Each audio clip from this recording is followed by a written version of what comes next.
There's a chart I saw recently that I can't get out of my head.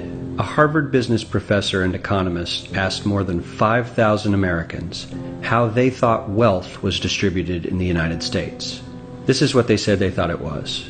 Dividing the country into 5 rough groups of the top, bottom, and middle 3 20% groups, they asked people how they thought the wealth in this country was divided. Then he asked them what they thought was the ideal distribution, and 92%, that's at least 9 out of 10 of them, said it should be more like this. In other words, more equitable than they think it is. Now that fact is telling, admittedly, the notion that most Americans know that the system is already skewed unfairly. But what's most interesting to me is the reality compared to our perception.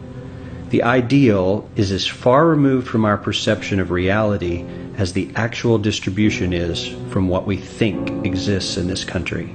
So ignore the ideal for a moment. Here's what we think it is again.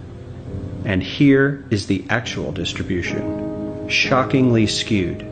Not only do the bottom 20% and the next 20%, the bottom 40% of Americans barely have any of the wealth. I mean, it's hard to even see them on the chart. But the top 1% has more of the country's wealth than 9 out of 10 Americans believe the entire top 20% should have. Mind-blowing. But let's look at it another way, because I find this chart kind of difficult to wrap my head around. Instead, let's reduce the 311 million Americans to just a representative 100 people. Make it simple. Here they are. Teachers, coaches, firefighters, construction workers, engineers, doctors, lawyers, some investment bankers, a CEO, maybe a celebrity or two. Now let's line them up according to their wealth. Poorest people on the left, wealthiest on the right, just a steady row of folks based on their net worth. We'll color code them like we did before based on which 20% quintile they fall into. Now let's reduce the total wealth of the United States, which was roughly $54 trillion in 2009, to this symbolic pile of cash. And let's distribute it among our 100 Americans. Well, here's socialism, all the wealth of the country distributed equally. We all know that won't work. We need to encourage people to work and work hard to achieve that good old American dream and keep our country moving forward.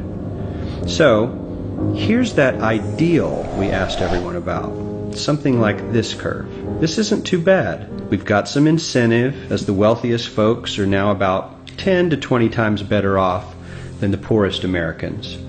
But hey, even the poor folks aren't actually poor, since the poverty line has stayed almost entirely off the chart. We have a super healthy middle class with a smooth transition into wealth. And yes, Republicans and Democrats alike chose this curve.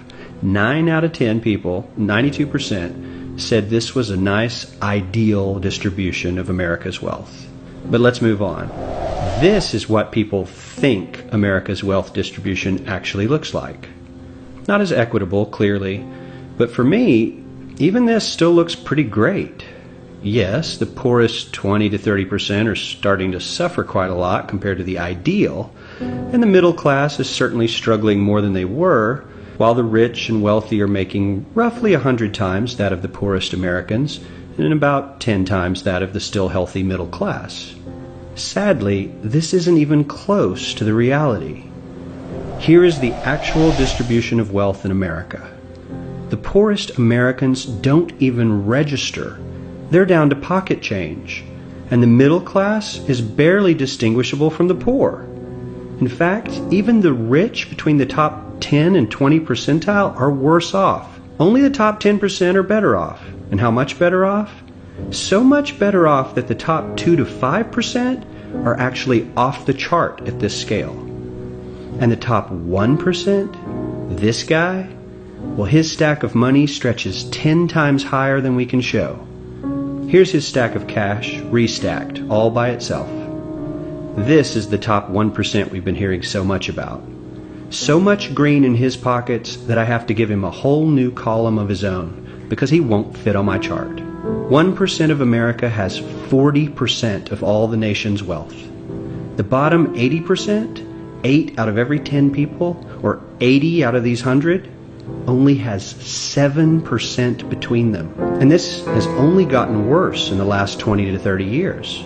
While the rich